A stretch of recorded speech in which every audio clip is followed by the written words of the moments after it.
a la masterclass sobre vacunación COVID-19, persona, tecnología y rol del Estado, en el marco de la Diplomatura de Derecho de la Salud del Departamento de Derecho Administrativo de la Universidad Austral. Agradecemos especialmente a las autoridades de la universidad, en cabeza del doctor Jorge Albertsen, la doctora Miriam Ibanega y la doctora Nelly Espiño. La masterclass de hoy estará a cargo de la doctora María Isabel Íñigo Petralanda, profesora de la diplomatura y quien abordará la temática en un bloque de aproximadamente 50 minutos, reservando un tiempo para la disponibilidad de formular preguntas.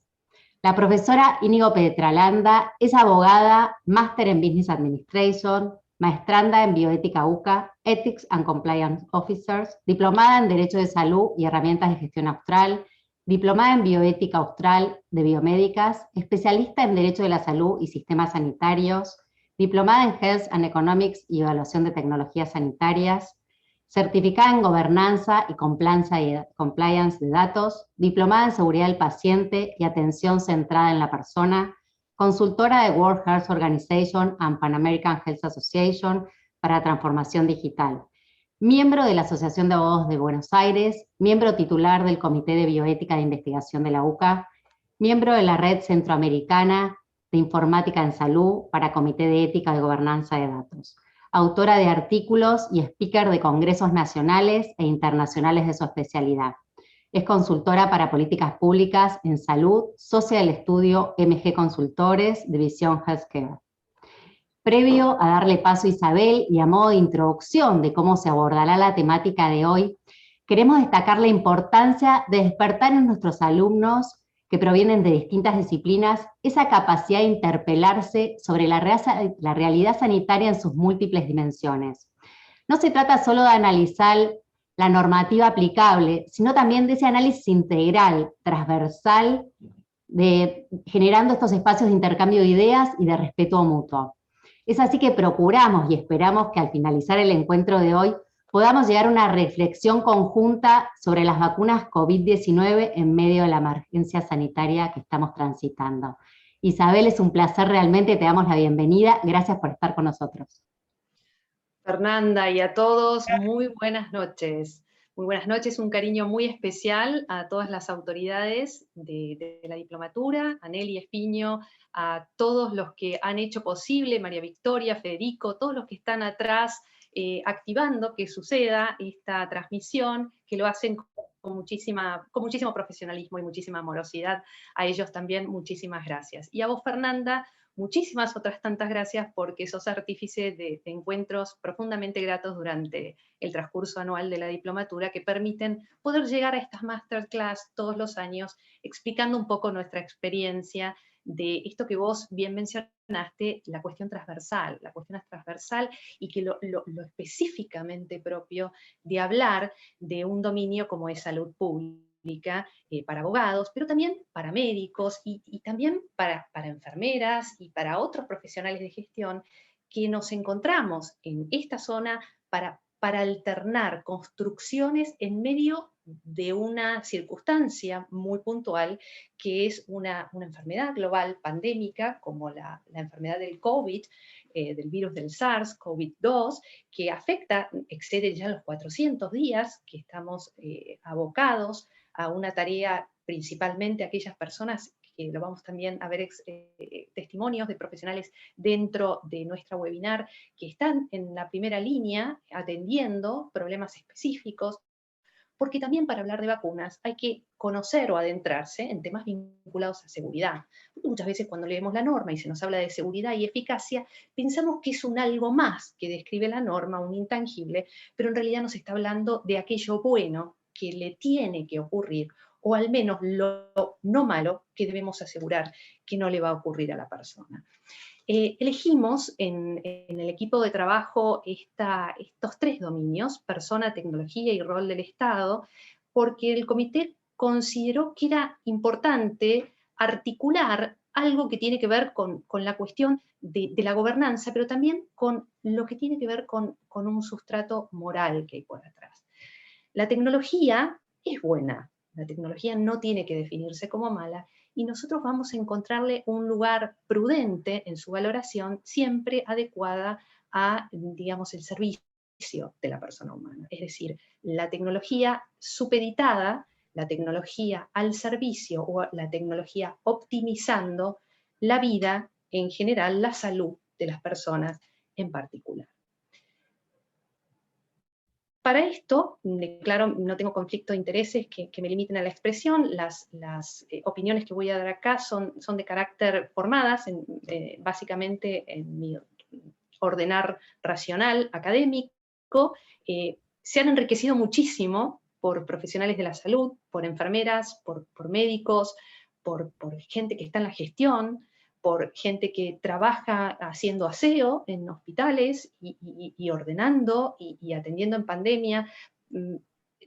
Es importante mencionar toda esta antropología de base porque es el argumento real, por tanto buscado y apetecido por mi voluntad y asumo que por todos los que estamos en este mismo segmento de salud, para entender de qué hablamos verdaderamente, porque si no es todo un acting y no se habla de verdad y tampoco se habla de bien. No teniendo conflictos de intereses, arranco agradeciendo muy especialmente en este espacio a la doctora Graciela Moya, una profesional excelente, genetista, investigadora. Ella pertenece a la Universidad Católica Argentina. Me ha guiado con muchísima lectura de papeles que a mí me han permitido llegar a este abundamiento de conocer, interceptando lo que puede ser una compra pública de una vacuna, con la especificidad que tiene el proceso de seleccionar un algo de lo cual tecnológico en materia sanitaria que tiene lo específicamente exigible, que es favorecer la vida de la persona humana, o tanto menos no dañarla. Agradecida por vos, Graciela Moya, paso a encarar esto que, como bien dijo Fernanda en un inicio, lo legal, lo normativo, lo jurídico, lo estrictamente ordenativo desde lo positivo, desde la norma, es lo que a nosotros nos lleva, como los abogados, a decir: escriban una ley, tengamos esto, que algo diga el Estado acerca de esto, que venga alguien y regule. Y vamos a empezar por tomar una actitud mucho más responsable, por tanto madura, de definir este problema de las vacunas, en particular, como un tema esencialmente moral. Y lo moral tiene que ver con una cuestión que se produce en la razón de la persona, es decir, la persona conoce un algo, un dominio, como puede ser la vacuna, un conocer acerca de un bien que es una vacuna, pero es una vacuna, es una tecnología, una vacuna, una tecnología sanitaria con muchísimas particularidades, que no es lo mismo que un dispositivo, pero es una tecnología sanitaria al fin. El bien, a lo largo de esta explicación, va a ser siempre la persona, es decir, la persona humana de que se va a beneficiar, o sea, cada uno de nosotros, o que al menos no se dañará. Hay algo que quisiera dejar en claro de lo severo de nuestra responsabilidad acerca de este webinar, que tiene que ver que las vacunas se están practicando sobre población sana. Y esto no es un elemento neutral. Por tanto, los trials que están ocurriendo, los ensayos que están ocurriendo multicéntricos y que después les vamos a pasar el track de las vacunas para que ustedes vean cuántas entran, cuántas quedan, cuántas abandonan en este camino, es un punto también importante para el análisis. Lo moral, básicamente, y nosotros vamos a ver que las cuestiones de orden público, las cuestiones donde el Estado tiene un algo que decir para asegurar ese rol que tiene de rector, hay una cuestión de principios que embargan la moralidad que son coincidentes también con la cuestión normativa administrativa y de derecho público también. Pero también hay un derecho privado de particulares que ejercen actos de comercio, que ejercen sus industrias, que inyectan una inversión, que financian por cuanto promueven innovación, y eso es algo apetecible en un entramado, digamos, social. Por lo tanto, también es importante identificar la persona, su vocación social, en cuanto a que calza una responsabilidad para vincularse con otros y generar redes capaces de generar actos de comercio, de producir, de vender, de exportar, de aportar tecnología. A la persona humana no le es neutral fabricar algo bueno o fabricar algo malo. Lo tendencial, es decir, lo propio de la persona que se acerca al conocer, es generar algo bueno. Y nosotros, esto va a ser la segunda cosa importante dentro de la moralidad de lo que hablemos, vamos a distinguir el conocimiento de una información. La ciencia busca conocer, la ciencia busca una verdad, no se queda quieta frente a lo que le dicen, va a buscar una evidencia, y si es estrictamente positiva, buscará el papel, los famosos papers, la evidencia científica busca esa decisión universal, ese algo que le dice acerca de lo bueno que se está preguntando y que puede llegar a calmar esa cuestión de incertidumbre. El contexto de pandemia, ¿qué es un contexto de pandemia causada por el virus? Como les dije antes, un SARS-CoV-2, hay una escasez de recursos de vacunas, hay una disparidad en su distribución. En enero del 2021 se inicia un proceso de vacunación masiva, estoy hablando ahora puntualmente en Argentina, en los otros países del resto del mundo fue con anterioridad, y es necesario generar información local, por tanto ya ahí estamos hablando de información, es decir, hay algo nuevo que se suma que es potenciar lo efectivo de la información, y ahí ya nos tiene que empezar a hacer ruido del bueno, lo que es la informática en salud, y lo que tiene que ver la operación de los datos en salud. Entonces, no es que los datos son buenos o son malos, y los vamos a ver a lo largo de la charla, es un bien sanitario también, pero no es el bien persona. Es un bien sanitario que bien gestionado, moralmente gestionado, va a ser algo bueno.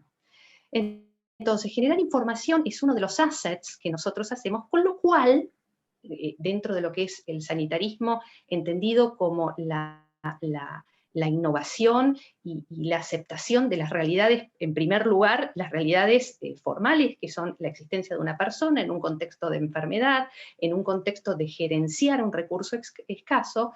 Entonces vamos a encontrar pandemia, persona, la vida como un bien para la persona, pero la persona es el fin en sí.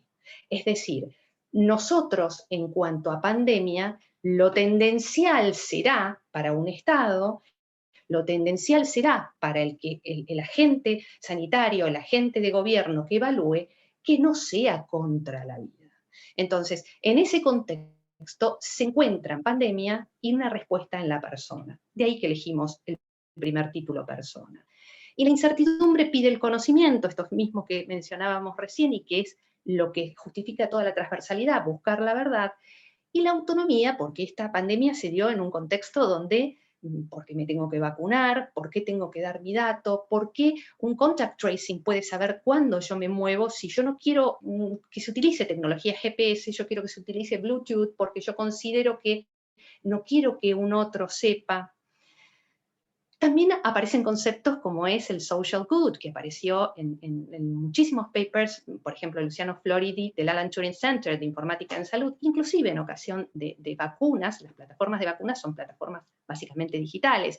Entonces esto también es importante, porque uno se imagina un laboratorio de repente, y esto no, esto implica plataformas que ya pueden interconectarse entre sí. Entonces, para nosotros aparece esta cuestión de los datos, vacuna, dato, persona, tecnología, y una cosa muy importante, pero muy importante y que le hace jaque a la compra pública, que es el assessment sanitario.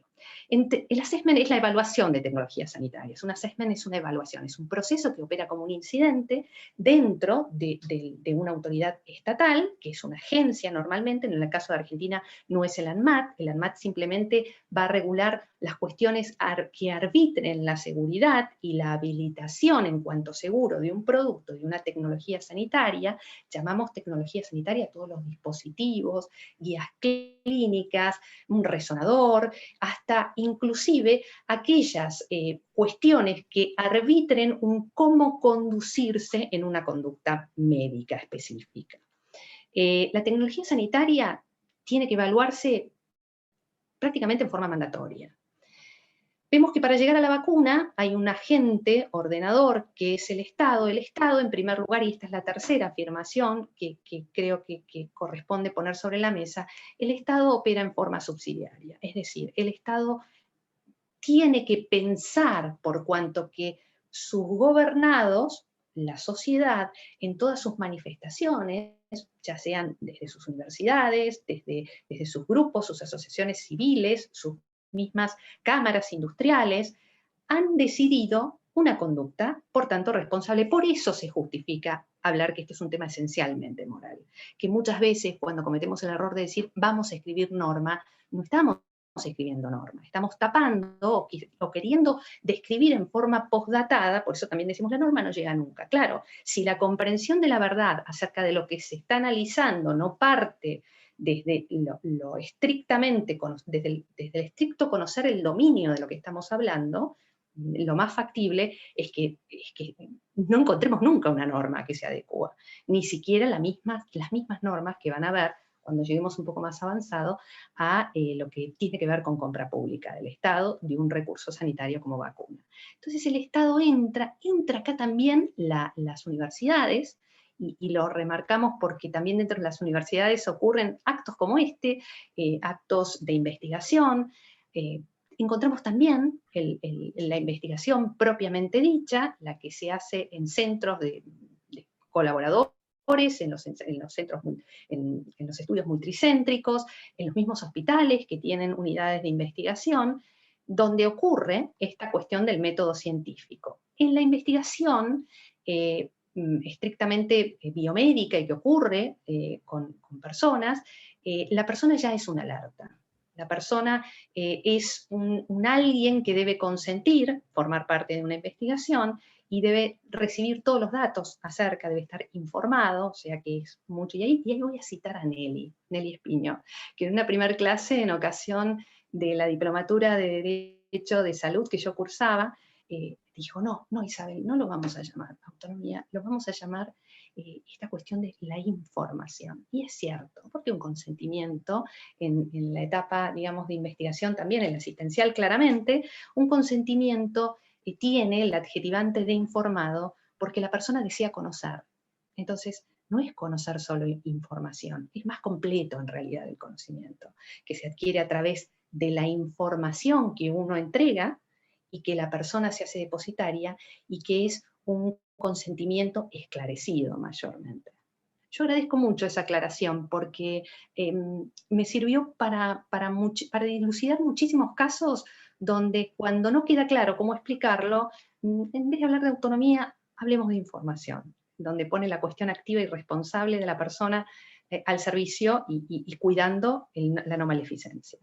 Después vamos a tener los datos que se generan producto y las patentes. Las patentes también han sufrido un proceso de aceleración, no solo en la investigación, vamos a ver la investigación básica con respecto a vacunas, sino que también las patentes de 4 años se reducen, porque también quien fabrica y quien inyecta una tecnología al mercado también quiere asegurarse que eso le sea un dominio. Entonces también se completa este rol subsidiario del Estado desde el momento de permitir a esos privados o a esos que hacen contratos públicos-privados de encontrar una manera que facilite el hecho social pandémico que se impone. No es que es antojadizo todo esto que ocurre. O sea, el paradigma de la pandemia implicó que ocurra un tiempo en el tiempo, y en ese tiempo en el tiempo se aceleraron cosas, porque necesariamente, y lo van a ver a lo largo de toda esta exposición y a lo largo de todo el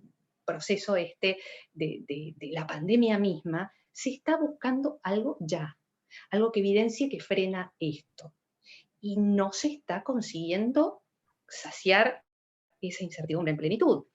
Pero hay un deber que lo da la formación, digamos, proclive a las ciencias, o sea, proclive a buscar el conocimiento verdadero, que claramente pone en importancia y pone en valor lo que tiene que ver con salud pública, una salud pública en verdad y buscando el bien.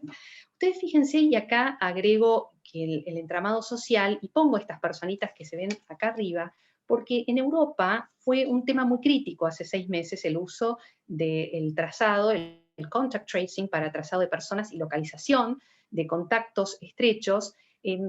Hubo muchísimos debates acerca de las pulseras de Corea, las que utilizó Alemania, las que utilizaron en España, con tecnología Bluetooth, o teniendo, por ejemplo, una app Cuidar, que en realidad no favorece ningún georrastreo, es simplemente un dispositivo. O sea, vamos a encontrar de todo tipo.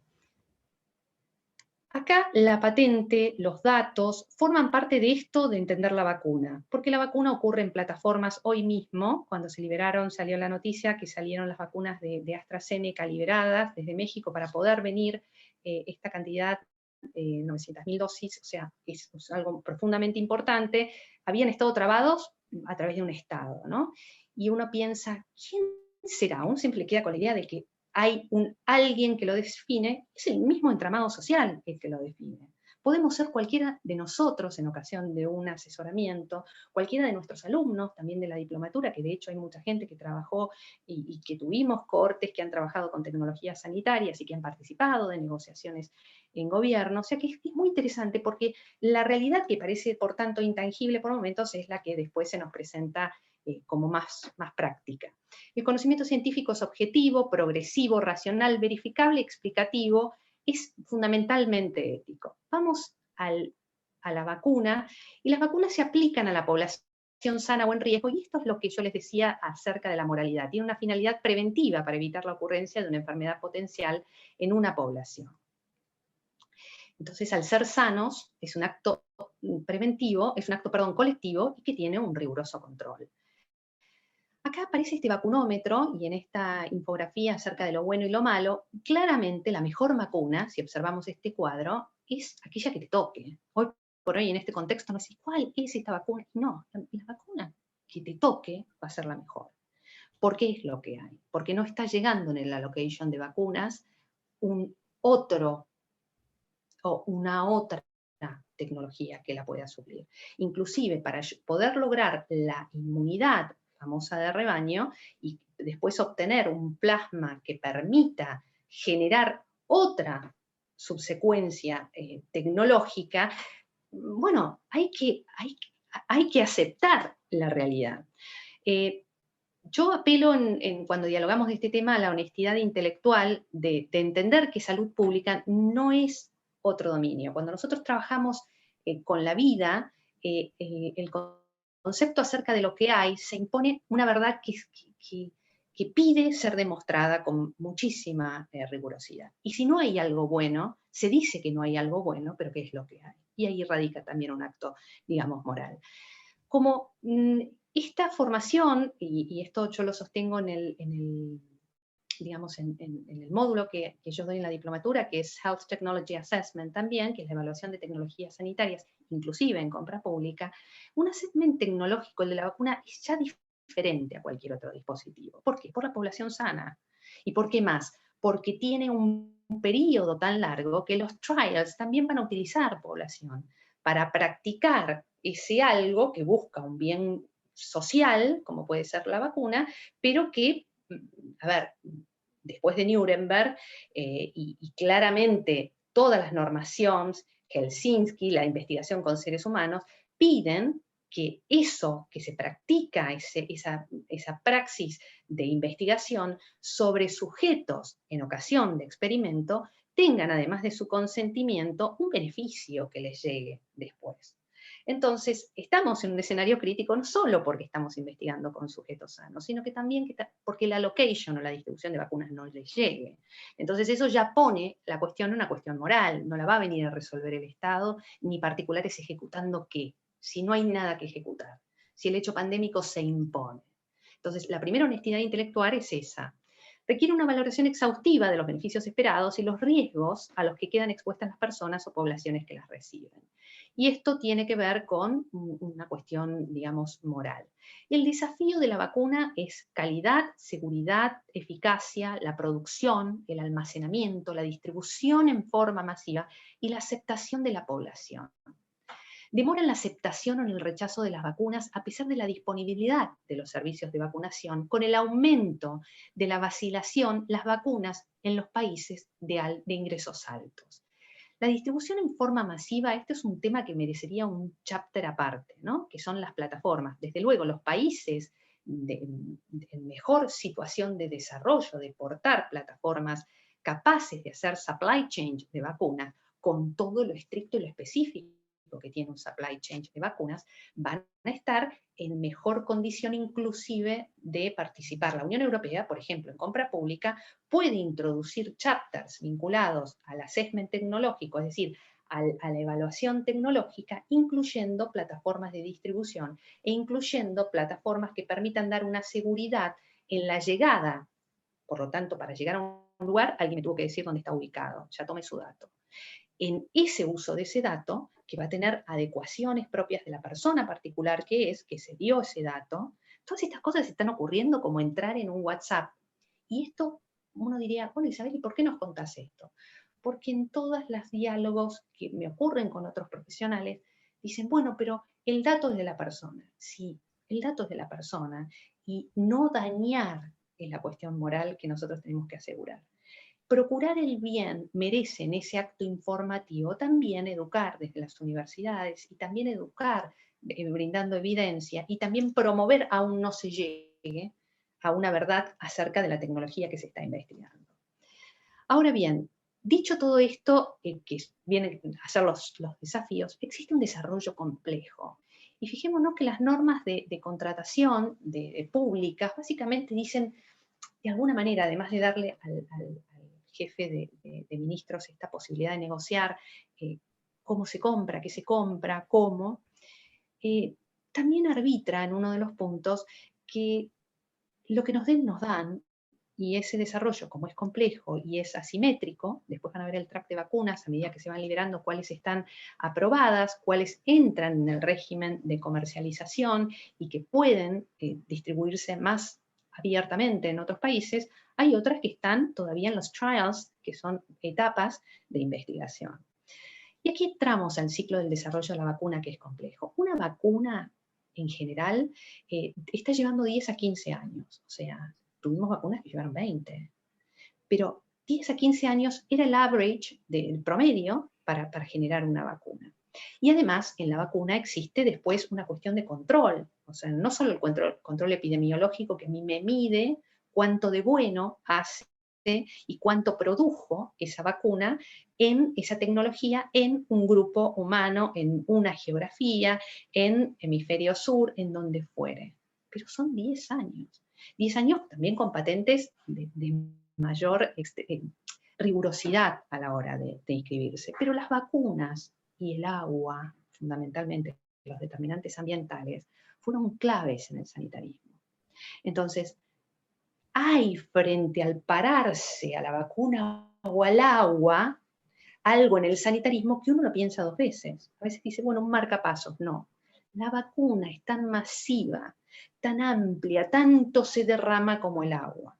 Y así como el agua es un determinante de la salud, desde el ambiente pasa a la persona, porque todas las normas de salud pública nacen de las normas ambientales, la vacuna ocurre lo mismo. Hay un algo que entra a mi cuerpo, lo modifica o lo informa de tal manera que pasa a ser una respuesta dialogada con el medio ambiente. Con ese medio ambiente, con ese medio externo, que es un otro, que convive con sus cargas virales, conmigo, en vínculo, en este momento de distancia social.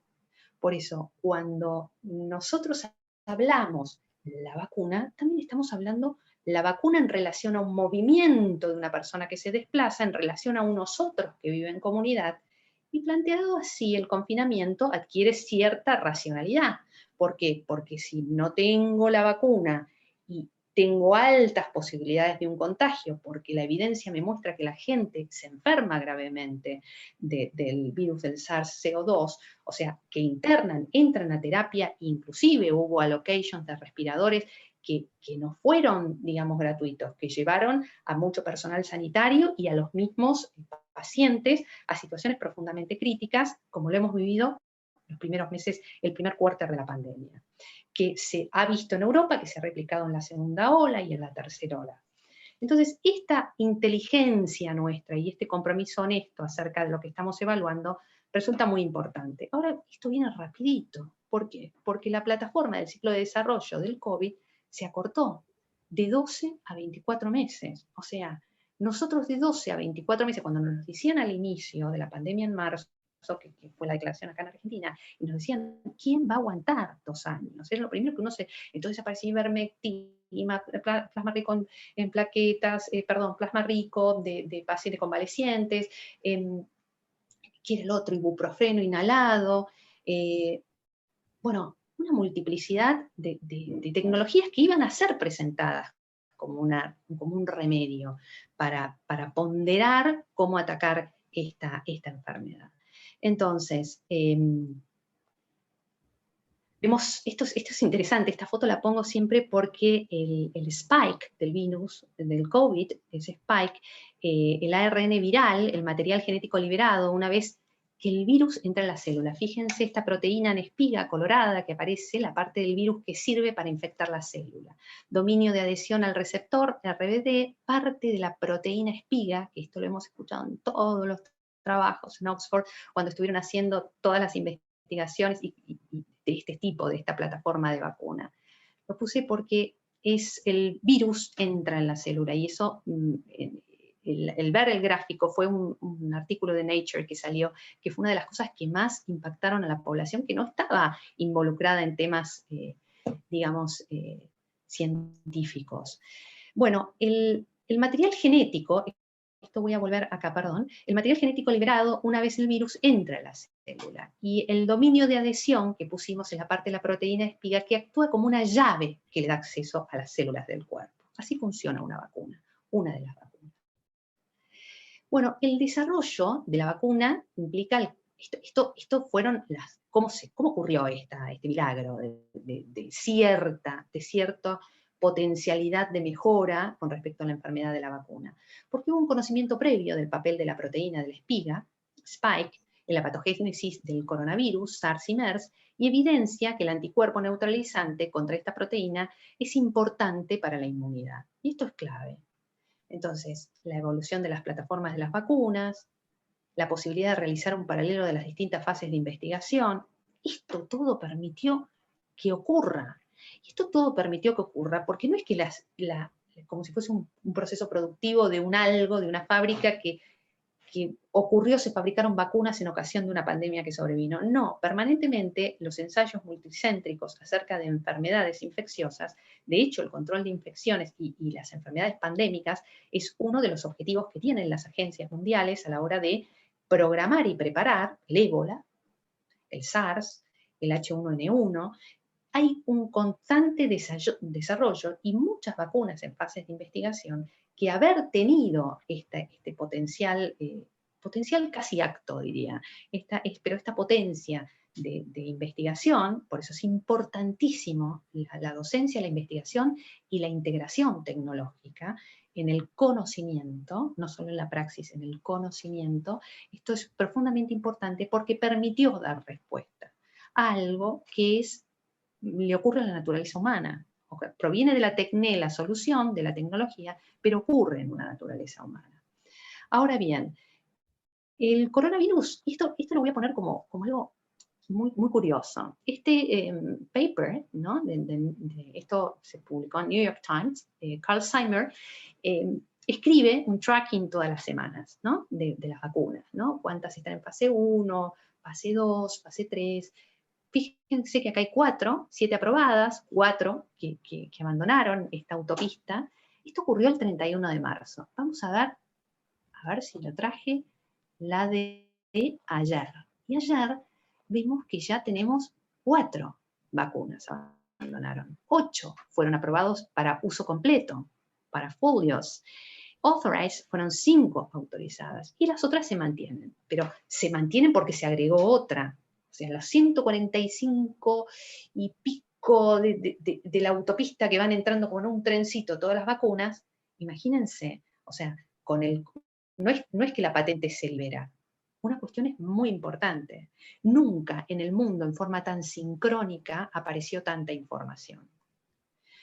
Bueno, las tecnologías sanitarias, particularmente en la campaña de vacunación contra el COVID, tienen un deber de información que es el ESAVI. El ESAVI básicamente toma un registro de los distintos eventos adversos producidos por vacunas. El vector viral, tenemos la primera, las famosas, la Sputnik y AstraZeneca, las ADN y ARN, que son la Pfizer y Moderna, el virus desactivado, la de Butantan, que es la CoronaVac y la Sinopharm, y la Bharat Biotech de Covaxin, la India, y base a proteínas está Novavax y Sanofi.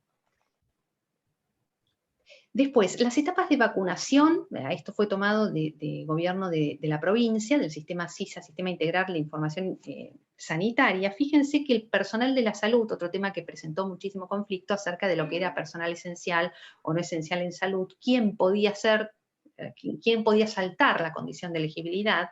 De hecho, no tenemos al personal sanitario totalmente vacunado, de hecho tampoco la segunda dosis y algunos casi ninguna de la población de 80 años en adelante en Ciudad de Buenos Aires, que están esperando la segunda dosis de la vacuna.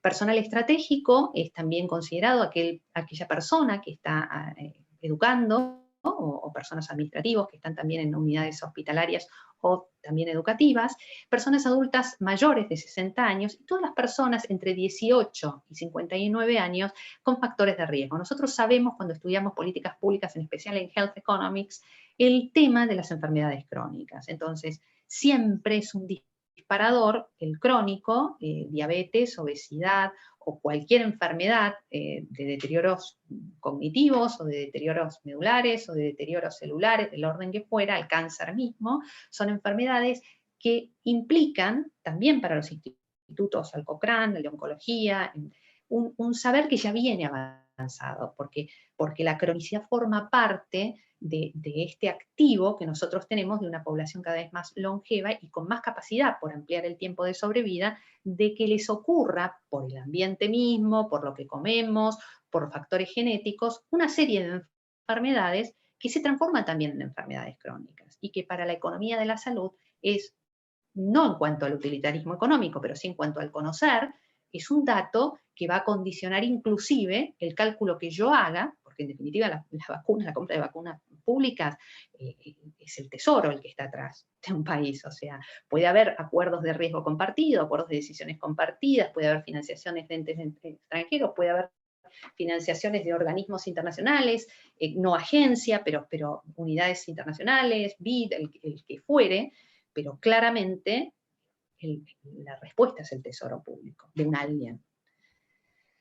De emergencia, confinamiento, compra pública, allocation de vacunas, que es básicamente la distribución de vacunas, el allocation de las camas de UTI, como les mencionaba, de las unidades de terapia intensiva, y el contact tracing fueron temas que importaron al Estado. La academia, y ahí ya, Fernanda, para no agotarlos a todos con la voz, y tal vez monocorde, y trataré de descansar un poco de mí, te pregunto, ¿cómo es desde la academia? Porque nosotros, Fernanda, sabés que formamos múltiples profesiones en esto que tiene que ver con derecho de la salud y herramientas de gestión, pero contanos vos un poco cómo es la experiencia, ¿no? en la formación de estos profesionales en la transdisciplina. Bueno, la verdad que tenés razón, Isabel. Resulta, ¿sabes qué? Súper satisfactorio ver el entusiasmo que despierta pasar de temas como tecnologías sanitarias, acuerdos de riesgo compartido, e incluso herramientas antropológicas para decisiones bioéticas, o acabar, por ejemplo, abordar la problemática de salud mental captando los elementos que animaron al legislador a su planteo, ¿no? La verdad que es muy gratificante al final del curso ver la evolución y la seguridad, cómo el alumno se va manejando, contando con las herramientas necesarias para poder actuar en equipos de trabajo, que eso le permite desde el nivel profesional, ya sea desde la gestión pública o desde la gestión privada, incluso desde la profesión liberal. La verdad que es un verdadero placer y es muy satisfactorio poder participar en todo este proceso. Así que, nada, animo a la formación, esta formación transversal que tanto hablamos. No, y vos sos artífice de que eso también ocurra porque tenés desde cuerpo presente todas las clases, todos los módulos, siguiendo cada uno de los profesionales que tanto nos enriquecen, ¿no? Porque vienen a clase y traen tantísimo, a todos ellos también que están sumados al webinar, un cariño muy grande y un reconocimiento. Y a vos, Fernanda, porque estás articulando todos los encuentros semanales de una manera excelente. Bueno, y acá nos encontramos, que habíamos frenado ahí, un ejemplo lindo que nos dejó acerca de nuestra academia, la Universidad Austral, los observatorios. Vamos a pensar un poco en los observatorios. ¿Cuál es la función de un observatorio? Un observatorio tiene una función vital a la hora de producir una información, una opinión, un conocer, un estatus, una posición de un algo que pide un conocer cierto. El Observatorio de la Contratación, que existe dentro de nuestra casa universitaria, es un muy buen ejemplo también de herramienta para referir, para guiar, para pautas de toma de decisión de políticas públicas para gobiernos como el nacional, y también lo está haciendo para gobiernos internacionales, porque por lo general los observatorios se trabaja en red de opinión, de interopinión y de producción de evidencia científica, que también en una casa universitaria de derecho, en este contexto lo que busca es poder interactuar con la transdisciplina, con las ciencias biomédicas, en el caso nuestro concreto, y con lo que tiene que ver con el gobierno, con el rol del Estado, desde el derecho administrativo, desde el derecho público, y con herramientas muy rigurosas y muy sólidas a la hora de argumentar esencias acerca de filosóficas del derecho y puntualmente de las epistémicas del derecho. Bueno, los observatorios, los comités de bioética también, los comités de bioética de investigación, brindan opiniones vinculantes, opiniones muy valiosas, porque los trials de investigación deben ser necesariamente aprobados por comités de bioética, donde se verifique que esta persona humana que está participando, ya sea con su propio cuerpo, con su propio dato.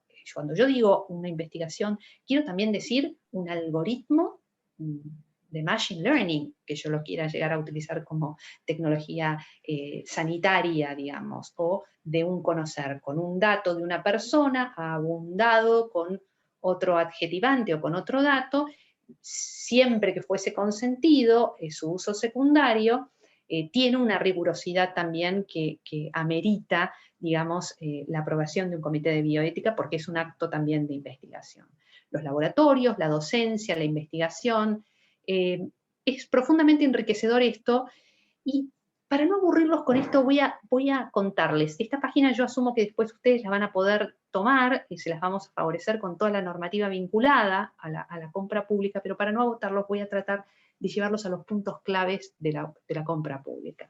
La compra pública de una vacuna que pretende ser, digamos, voluntaria, pero que no se nos presenta como voluntaria, porque si la mejor vacuna es la que puedo llegar a conseguir, y si observo en el hecho de que si no me vacuno la complicación respiratoria me puede llevar a una UTI, se acerca más la posibilidad de que a una persona le apetezca, si es candidato porque tiene sus características, digamos, por su prescripción de que reciba la vacuna, de recibirla. Es gratuita, debe ser equitativa, debe ser igualitaria y debe garantizarse a todos. Para todo esto, nosotros tuvimos que garantizar, en base a todo este bundle normativo de emergencia, que el bundle es muy corto, porque el bundle no nos habla de las cuestiones vinculadas a la seguridad, las menciona seguridad y eficacia. Y nosotros sabemos que en gestión sanitaria y en salud pública la eficacia es sumamente importante, la seguridad lo es aún más. Básicamente, para ir avanzando, y esto ya algunas cuestiones las había explicado antes, hay como estos 5 puntos que son claves: la transparencia, la racionalidad de la decisión, la publicidad y la difusión, los registros, las autopistas por donde corre el contrato en sus oferentes y las condiciones. Una compra pública que aún no dispone de un assessment tecnológico, y la Argentina tampoco dispone de una agencia de evaluación de tecnologías sanitarias. Existe la CONETEC por resolución 623 de marzo del 2018, pero no hay una agencia como existen en otras partes del mundo, como el NICE, o como la ANVISA, o como otras tantas en las Américas, que haga una evaluación de tecnologías sanitarias. Y lo consideramos nosotros vital dentro también de esta casa universitaria, porque permite dar verdad acerca de esa eficacia que tiene la tecnología sanitaria, puesta en valor, por tanto ética, a la hora de ser incluida en un PMO y darle cobertura con el PBI. El PBI, nosotros sabemos que el 10 punto y algo más o menos del PBI, el 50% lo están llevando las tecnologías sanitarias. O sea que ese destino, dejo afuera vacunas, por supuesto esto es otro chapter, el de vacunas de COVID, pero claramente es muy alto frente a un presupuesto en salud que es finito, porque las necesidades son abismales, y la tecnología sanitaria lo que nos permite discernir es la racionalidad acerca de qué es necesario en salud, y para eso hay que conocer acerca de la enfermedad, acerca de epidemiología, acerca de efectividad clínica, y y de assessment tecnológico. Por eso es insuficiente una contratación pública que solamente se justifica en un proceso transparente. No es solo lo transparente del proceso y público en cuanto debido y sustancial de cualquier gobierno. Yo si como gobierno aún entro en forma subsidiaria, voy a pedir a las autoridades que hacen de agencia mía en esa representatividad subsidiaria, arbitrando los roles de los particulares a la hora de organizarse, que conozcan al menos que de lo que hablan tiene una cuestión cierta, que es verdadero. Y el único proceso que lo permite es la evaluación de tecnologías sanitarias. Entonces, hoy por hoy contamos con la CONETEC, que es lo que hay, se define lo que hay, o sea, puede entrar Spinraza, un medicamento de altísimo costo, y por ahí no entran otros. Y un punto muy interesante para conocer la necesidad en salud es que cada vez que yo invierto, incluyo, tengo que estar pensando en que tuve que haber desinvertido. La desinversión es un hecho moral.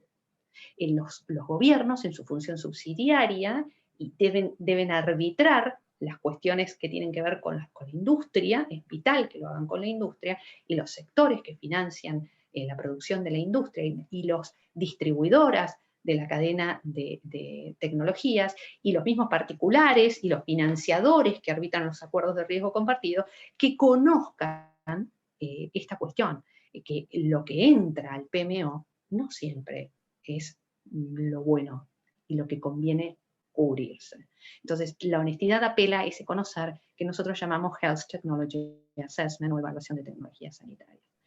Entonces, la evaluación de tecnologías sanitarias tiene básicamente estos pasos, que en definitiva se los resumí explicándoselos antes. Es una evidencia científica. Todas las normas que ustedes lean, desde CONETEC, desde el proyecto de norma de ANIETS, de la Agencia Nacional de Evaluación de Tecnologías Sanitarias, que empezó en julio del 2016, a la fecha no se creó la Agencia Nacional de Evaluación de Tecnologías Sanitarias, nos están hablando claramente de una tecnología que importa al valor que venga a calzar, a eso bueno que venga a traer con respecto a la mejora de un estado, de una enfermedad. ¿De quién?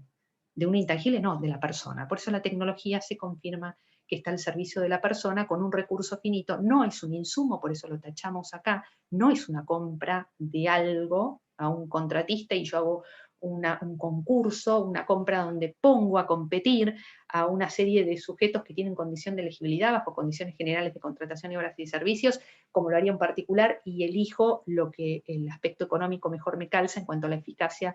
No. Acá hay una cuestión de orden público, que es la salud pública, que además se tiene que probar, que ocurre un conocimiento científico, no es un conocimiento informativo, a su vez implica el informativo, pero fundamentalmente es un conocimiento con un método. Entonces, con un método y con una evidencia.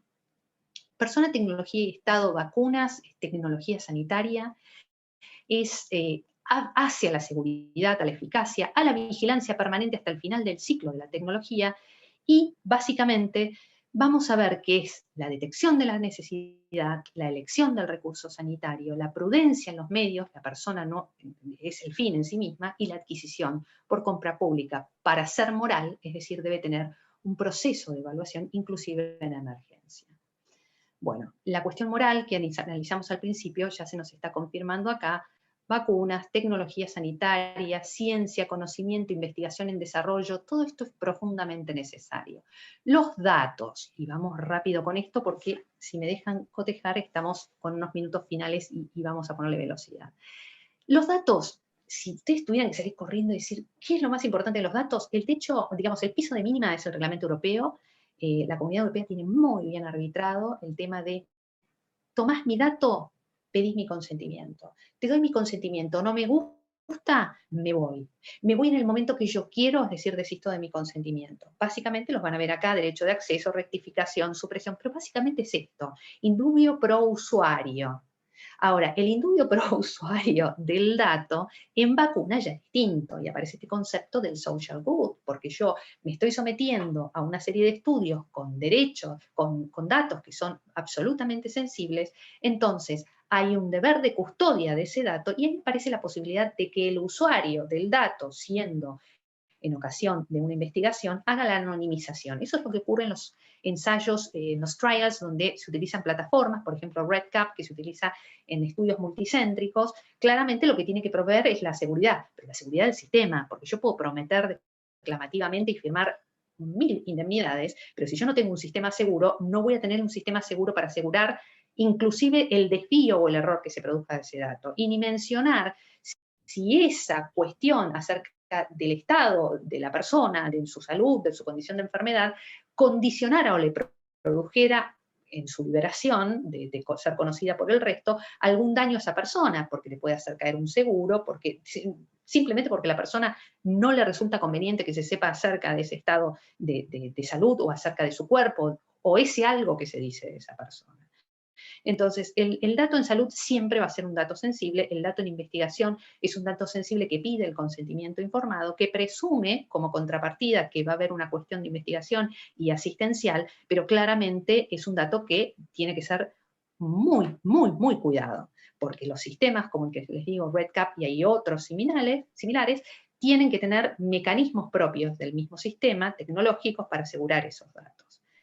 Cuando hablamos de los principios de salud, y sobre todo que ya tenemos que estar hablando de plataformas de vacunas informáticas, o sea, no son plataformas, la historia clínica ya es, y la telesalud, y la teleasistencia, son etapas que ya han quedado superadas. Y han quedado superadas cuyos conflictos se presentaban porque, bueno, el dato no es lo mismo la cuestión antropológica, no.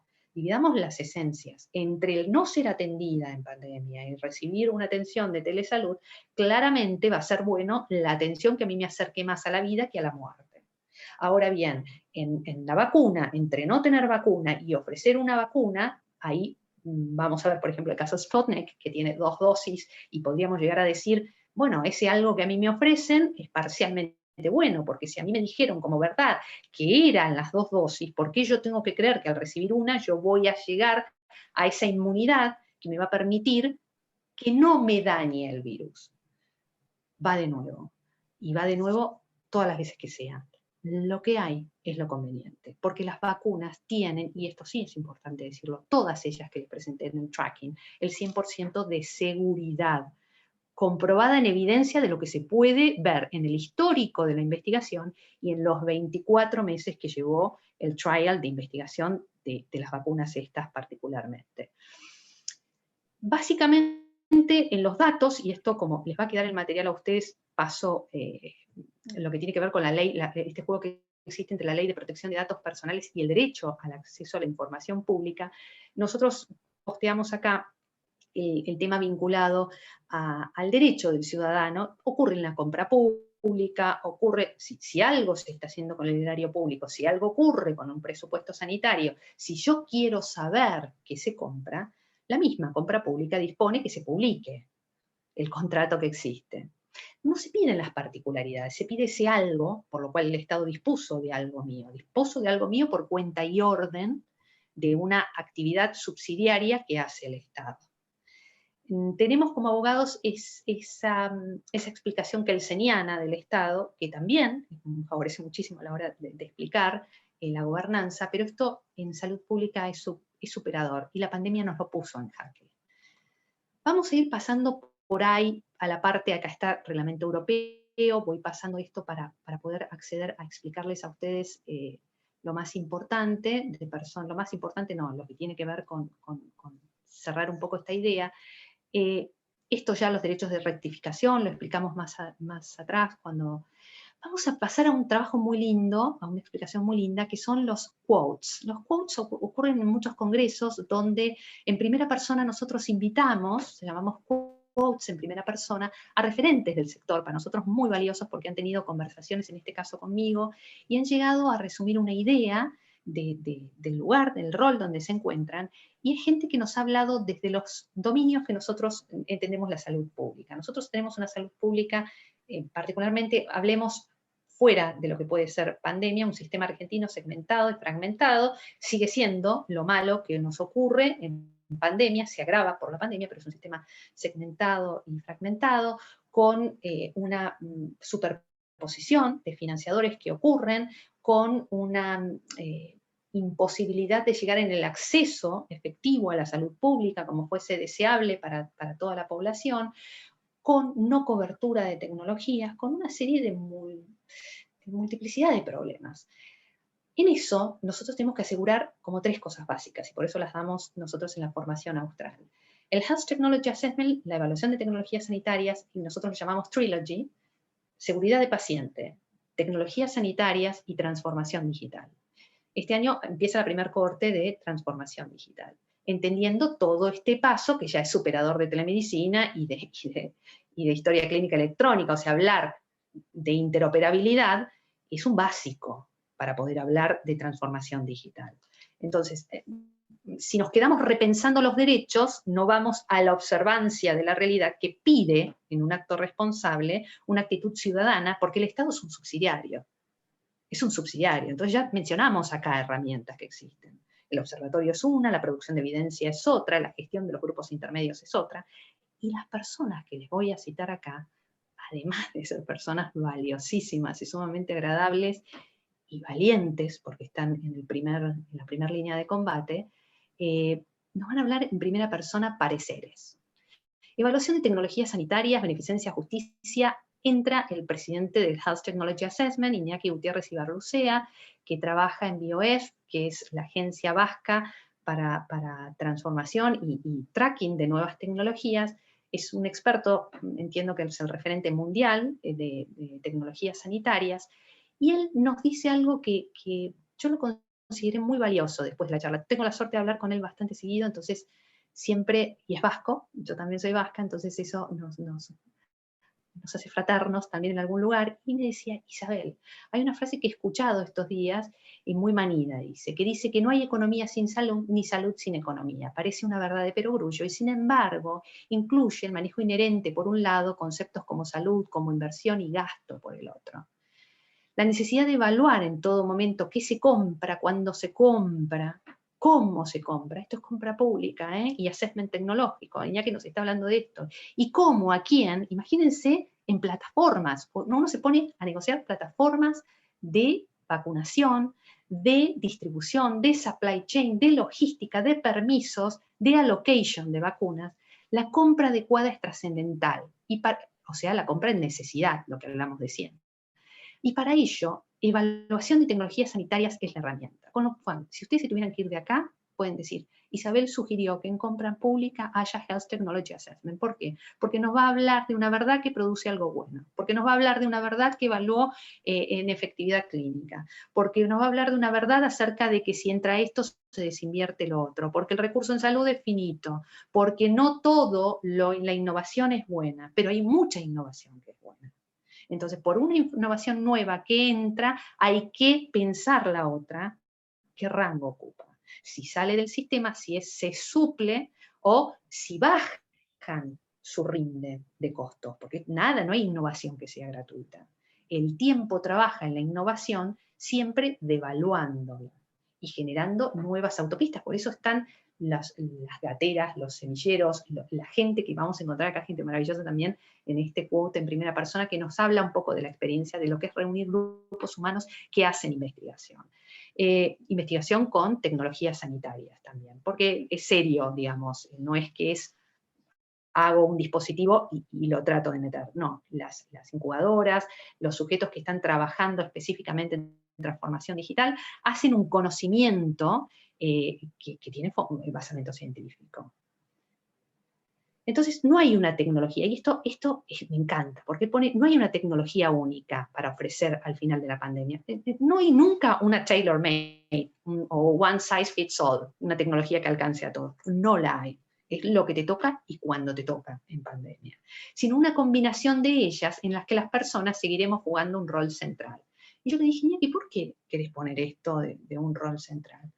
Y me dice, pues Maisabel, tú sabes, lo antropológico. Siempre el gran miedo aquí en España, y que es, digamos, como muy remanido, es el tema de que la tecnología va a suplir a las personas. El acto moral siempre es humano. Es decir, y esto, por eso me remonto al principio, requiere razón y requiere una voluntad libre, por tanto responsable. En el caso de la doctora Graciela Moya, que es quien me ha ayudado a interpretar todos los papers científicos y a quien quiero también muchísimo, nos habla que aplicarse una vacuna es una elección, pero estar informado es una obligación, como dijo Nelly, ¿no? Nelly Espiño, la doctora Nelly Espiño. Porque las vacunas a corto plazo disminuyen los riesgos de las formas severas de enfermedad, es cierto, los disminuyen. Y a largo plazo pueden contener la pandemia. Ya hay un algo bueno. Si no le hace mal en la seguridad, ya hay un algo bueno que justifica. Termina Graciela diciendo, tomar una decisión va a impactar en el futuro de cada uno de nosotros, de nuestras familias y de la sociedad. Graciela Moya es, además de una investigadora que de años y que está en el Comité de Bioética también de la Universidad Católica Argentina, es miembro también de la Pontificia Academia por la Vida. Y es directora de Genios. Beneficencia y justicia. Y acá está la doctora Florencia Lascar, que si ustedes ven, además de que es un sol de persona, Florencia está en primerísima línea, ha contraído COVID, se ha enfermado severa con COVID, ha transitado una operación con COVID, trabaja en 3 UTIs, 3 unidades de terapia intensiva, y pone, aún me emocionan las cuestiones, y no es la de haber enfermado de COVID. Si bien tenía miedo por mi vida y la de mi familia, me refiero al hecho de que perdí en cuenta la cantidad de intubaciones que practiqué durante esta pandemia, y que ninguna resultó similar a las ocurridas en el contexto pre-COVID. Yo voy a tomar una frase de cada uno de ellos, porque después ustedes van a tener este material. Se perdió en el tiempo, inclusive en la locura de los que tuvieron los primeros fuerzas de trabajo, en frente a la locura de los equipos de protección personal, los respiradores, la asignación de camas que ocupó todo el primer quarter de la pandemia, claramente ella menciona que con la vacuna se sintió mejor y algo más tranquila. ¿Por qué? Porque podía abrazar a sus familiares, que no los había podido abrazar y había transitado una cirugía sin poder abrazar a su familia. Entonces, la vacuna tiene ese algo bueno que promete, aún no sea todo lo bueno, con lo cual llegar a una vacunación es necesario. La doctora Adriana García, que es la jefa de diagnóstico por imágenes del Hospital Británico, nos dice algo parecido también a Florencia Lascar, pero nos deja un mensaje, y el mensaje de Adriana básicamente radica en que la vacuna permitió que la gente, primero estar vacunados, la fuerza, digamos, de trabajadores que atendían en su servicio de diagnóstico por imágenes, porque se encontró mucha patología tumoral, oncológica, hepatocarcinoma, cáncer de mama, avanzada y con diagnóstico tardío. Entonces, para ella, en lo que rescata, dijo, yo siento tranquilidad por mí, por los míos, por los pacientes, por mi equipo de trabajo, y porque puedo incentivar y animar a que vengan a hacerse los estudios de control. El doctor Marcelo Pellizzari, que es un líder, una excelentísima persona, y le agradezco muchísimo, tuve una charla muy fructífera con él. Él es formador de formadores de seguridad de paciente, es médico del servicio de calidad y seguridad de paciente. La seguridad de paciente es una dimensión de la calidad, o sea que Marcelo Pellizzari nos va a hablar que la pandemia en su dinámica asistencial encuentra nuestros factores humanos reducidos. El problema que Marcelo mencionaba en la charla, se los trato de subsumir en muy pocas palabras, pero es severísimo. No tenemos médicos, Isabel. ¿Cómo no tienes médicos? Y lo puso con una bondad en lo que escribió, magnífica, ¿no? Dice, es muy difícil porque están todos agotados. Yo tengo a la gente agotada. Y eso es una realidad. Y no es que se agotaron y vuelven, es un recurso que lo llenas de palos y vuelve. Es gente que ha enfermado. Entonces, lo que él ponía de manifiesto básicamente en esto de cuidar a los que cuidan, es esta cuestión de la persona. Esto es un problema personal de las personas. Hay una persona atrás que cuida que está enferma. La calidad y la seguridad del paciente, somos un grupo muy grande, que inclusive hay gente que está viendo acá que pertenece a seguridad de paciente. El movimiento de seguridad de paciente lo que busca claramente no es solo dar calidad a través de Joint Commission. El Hospital Universitario Austral está acreditado en el estándar más alto de calidad y seguridad de paciente, pero es una cultura que se educa en todas las líneas que se transmiten. Nosotros la transmitimos, yo trato de hacer cuanto mejor puedo para poder transmitirla en clases a los abogados mismos, porque es explicativa de muchos eventos adversos que llevan a reclamos judiciales profundamente innecesarios porque no fueron a eso, al conocer y a la verdad. El gran problema, y por eso nosotros queremos formar profesionales del derecho, que comprendan y se interpelen la verdad. Marcelo Pellizzari es un crack en esto, realmente. Fue un gusto tenerle. Acá está el doctor Roberto Dupuy-Delhomme, que es el director, un amigo también, director del sanatorio Mater Dei.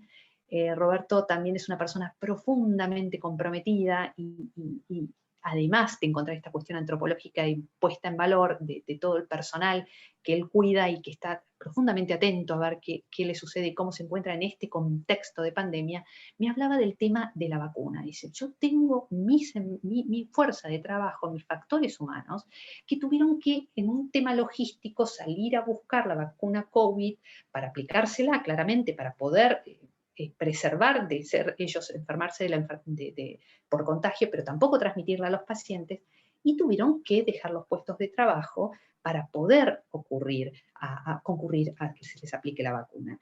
Eso también, la mirada superadora de Roberto, era poner en manifiesto que prepararnos para esta vacuna, y él me mencionaba que esto se va a repetir, Isabel, claramente se va a repetir, implica una logística que se permita también que los centros privados y ciertos centros cuenten con vacunas que les provee el Estado o que les provee tercera persona, si eso fuera en cuanto a trazabilidad y seguridad acerca de cómo se va a administrar, pero que no implique la salida del personal, porque también implica abandonar un algo en atencional que genera un conflicto muy grande. Estas cosas se van descubriendo la dinámica y no salen mucho a publicárselas. Se hablan dentro de ADECRA o dentro de las cámaras o dentro de los grupos de seguridad de paciente, pero es un punto muy novedoso y muy valioso que nos menciona Roberto Dupuy-Delhomme.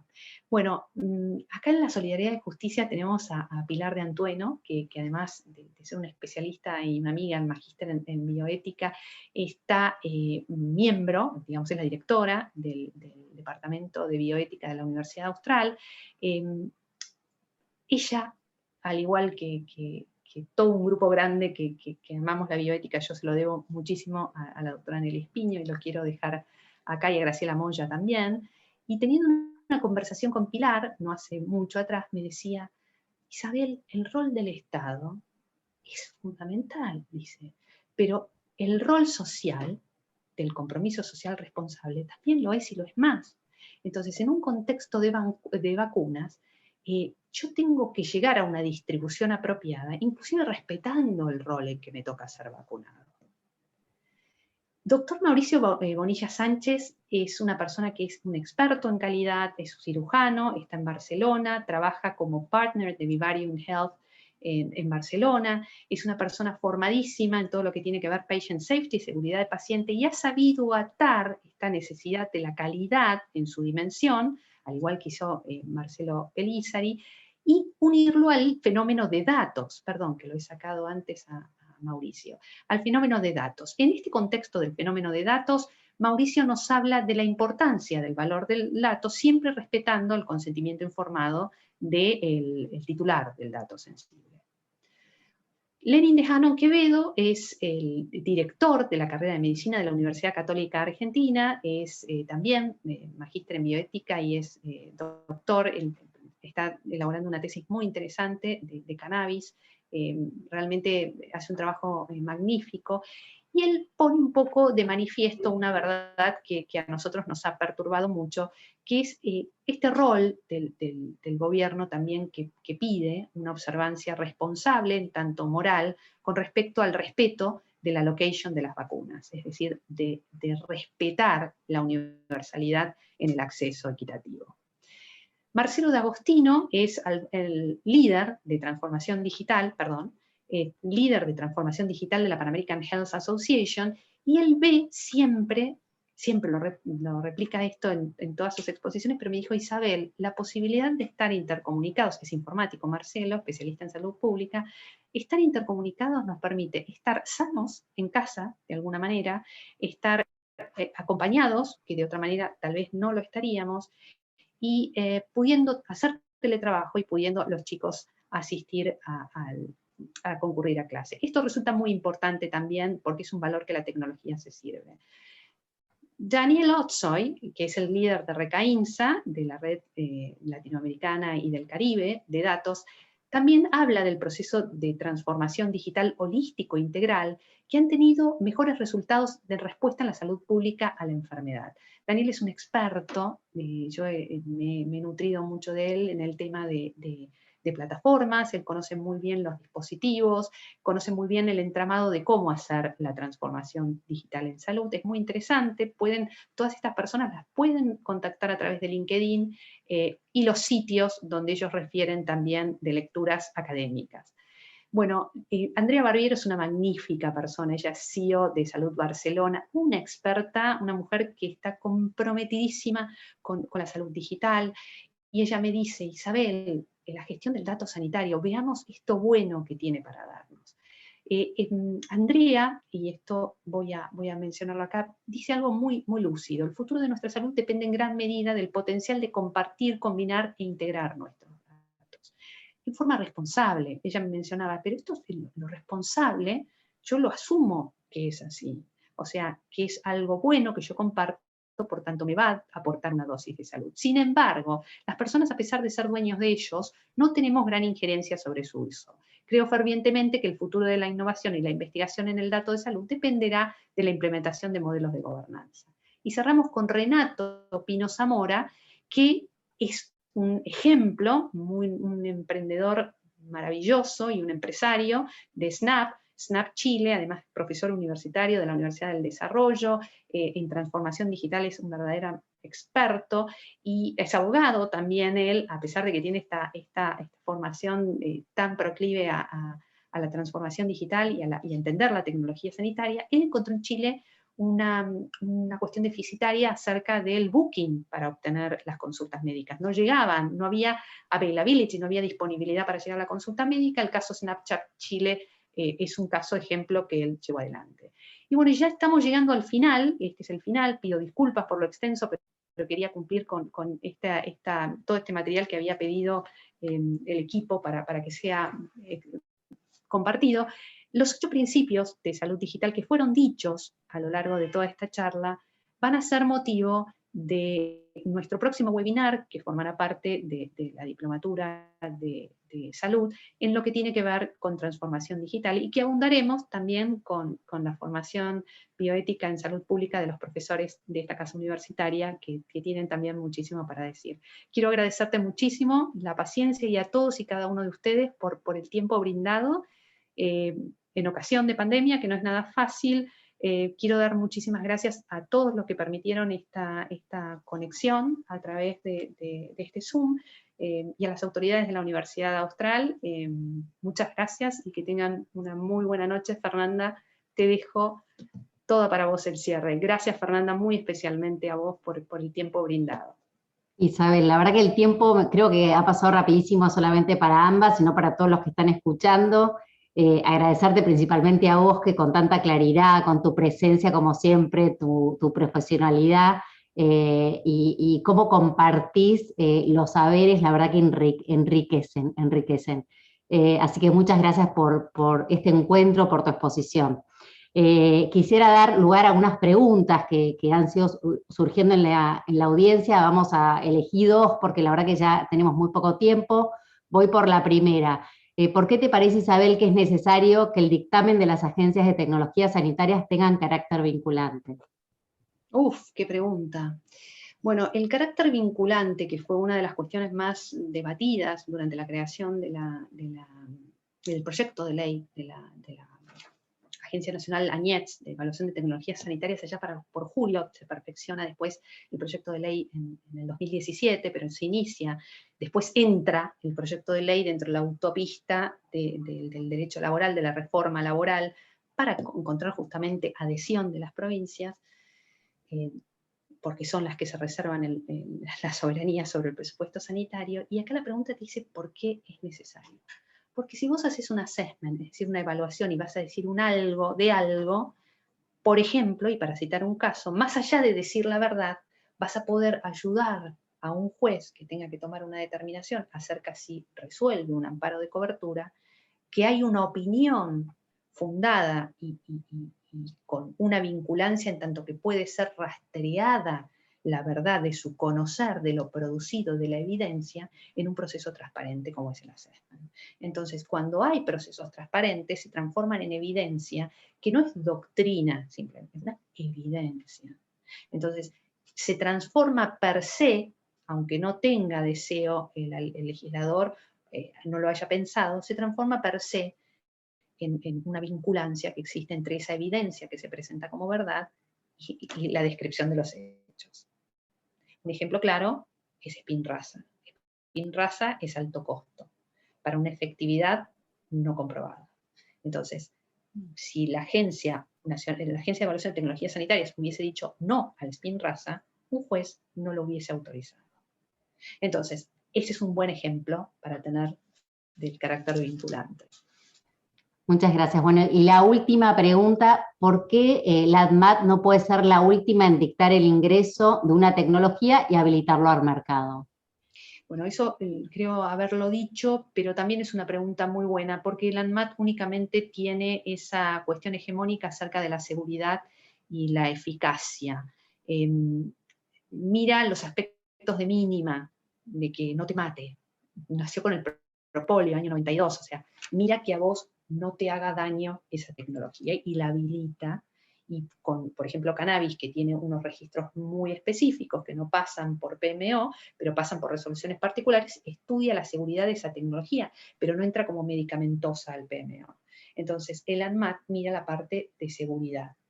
La costo-efectividad, que es la vida de toda la tecnología y la desinversión, la tiene que hacer una Agencia Nacional de Evaluación de Tecnologías Sanitarias. La farmacovigilancia también, el continuo de verificación de esa tecnología en el tiempo. Muchísimas gracias, Isabel. Bueno, les agradezco, damos por cierre a la Masterclass, agradecemos especialmente de vuelta a la profesora Isabel, a todas las autoridades de la universidad por la confianza de siempre. Gracias a los participantes, muy buenas noches. Muchas Hasta luego. gracias.